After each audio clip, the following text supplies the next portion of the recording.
Have you ever wondered if the sugar in your morning smoothie is really better than the sugar in a slice of cake? Or if that 100% natural label on your favorite snack actually means what you think it does? The truth is, sugar is everywhere, hidden, disguised, and marketed in ways designed to confuse us. But what's really going on in your body every time you take a bite or sip of something sweet? In this eye-opening journey, we're diving deep into the world of sugar, no fluff, no guilt trips, just the facts. You'll uncover the truth about good versus bad sugars, how your body processes them, and the clever tricks the food industry uses to keep you hooked. We'll arm you with tools like the anti-spike formula, reveal the power of fiber, and help you decode labels so you can take back control of your health. This isn't about giving up desserts or living a sugar-free life. It's about understanding what you're really consuming. The sweet truth, how sugar impacts your body. Let's take a moment to talk about sugar, not just the grains you stir into your coffee or the syrupy drizzle on your pancakes, but all the sugar. The one in your morning smoothie, the apple in your lunchbox, and yes, the sneaky sugar in that healthy granola bar you love so much. Whether it's white, brown, or disguised under fancy names like organic agave nectar, sugar behaves in remarkably similar ways once it enters your bloodstream. When you eat sugar, here's what happens. Your body breaks it down into glucose and fructose. Glucose is essential, it's your body's primary source of energy. But too much of it? That's a problem. It forces your pancreas to release a flood of insulin, the hormone responsible for shuttling glucose into your cells. Over time, if you keep spiking your glucose levels, your cells can stop responding to insulin properly. This is what we call insulin resistance, a precursor to a whole host of issues, from weight gain to type 2 diabetes.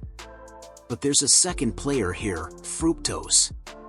Unlike glucose, fructose is metabolized almost entirely by your liver.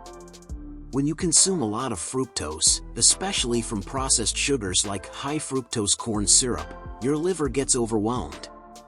It turns the excess into fat, which can accumulate and lead to something called non-alcoholic fatty liver disease. Yes, your liver can become fatty just from sugar. The kicker? Your brain doesn't get the memo that you've eaten enough. Fructose doesn't trigger the same satiety signals that glucose does. Ever notice how you can scarf down a pint of ice cream but feel stuffed after a hearty meal of protein and veggies? That's the fructose at work, quietly nudging you to eat more. And here's where it gets tricky. Our bodies evolved to crave sugar because, historically, it meant survival. Sweet foods were a quick source of energy and rare in nature. But in today's world, sugar isn't rare, it's everywhere. And our biology hasn't caught up. That constant access to sugar keeps your body in a perpetual state of glucose spikes and crashes, wreaking havoc on your energy, mood, and long-term health. Now, you might think, but I don't eat candy or soda, so I'm fine, right? Not so fast. Sugar hides in nearly everything: ketchup, salad dressings, flavored yogurts, and even foods labeled as healthy. It's crucial to understand that no matter where it comes from, fruit, honey, or your favorite dessert, sugar follows the same metabolic pathways. It doesn't come with a moral label, it comes with a biological response. So, what's the takeaway? It's not about fearing sugar, it's about understanding its effects. And once you do, you'll start to see how even small adjustments in your habits can lead to huge shifts in your health.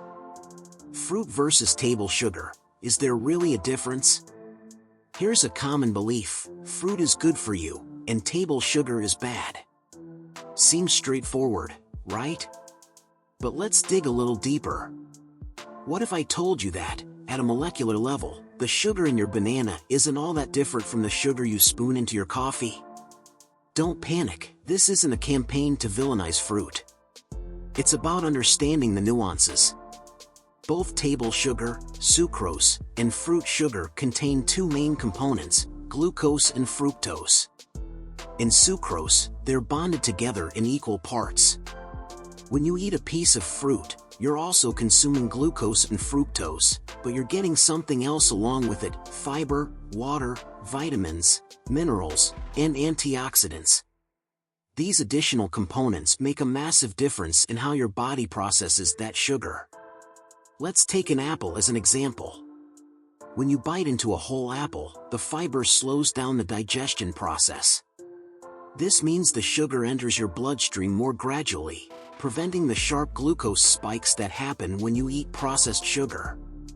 Fiber also feeds the good bacteria in your gut, which play a crucial role in digestion, immunity, and even mood regulation. Now, imagine turning that apple into juice. The fiber is stripped away, leaving you with what is essentially sugar water. Your body now absorbs the sugar much faster, leading to a blood sugar spike and, shortly after, a crash. And here's the kicker: it takes multiple apples to make a single glass of juice. You'd never sit down and eat 4 apples in one go, but you can easily drink that much sugar in one sitting without realizing it. This is where the confusion comes in. Many people assume that because fruit sugar is natural, it's harmless in any form. But when we strip fruit of its natural structure, like turning it into juice, smoothies, or dried fruit, it starts to behave more like table sugar. Think about a handful of raisins. That tiny portion packs the sugar of several whole grapes but none of the water content that helps keep you feeling full. Then there's the fruit-flavored trap. Have you seen products boasting made with real fruit? It sounds healthy, but often, it's just a clever marketing ploy.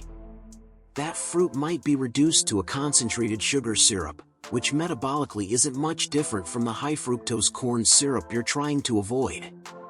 And let's not forget about honey, agave syrup, or coconut sugar. These sweeteners are often marketed as better alternatives. While they might have trace amounts of minerals or antioxidants, the truth is, they still deliver a potent dose of glucose and fructose. Your liver doesn't care if the fructose came from honey or soda. It processes it the same way. So, where does this leave us? It's not about avoiding fruit. It's about respecting its natural form and understanding its context. A whole orange is a snack. A glass of orange juice is a sugar bomb.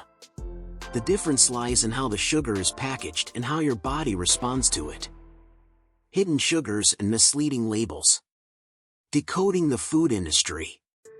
Let's play a little game. Picture yourself standing in the grocery store aisle, scanning the shelves for a healthy snack. Your eyes land on a box that proudly claims, "No added sugar." Perfect, right? But as you take that first bite, believing you've made a virtuous choice, here's the uncomfortable truth: you might still be consuming more sugar than you think. How? The food industry has become a master of disguise. Sugar is sneaky. It doesn't always show up as sugar on an ingredient list. Instead, it hides behind aliases, words like maltodextrin, cane syrup, dextrose, agave nectar, fruit juice concentrate, or even organic coconut nectar. There are over 60 different names for sugar, and companies use them strategically. Why? Because they know you're paying attention. By splitting sugar into multiple ingredients, they can list them further down the label, making it seem like there's less sugar in the product than there actually is. Let me give you a real-world example. Imagine you pick up a jar of natural peanut butter. The label says, "Made with organic honey." Sounds wholesome, right?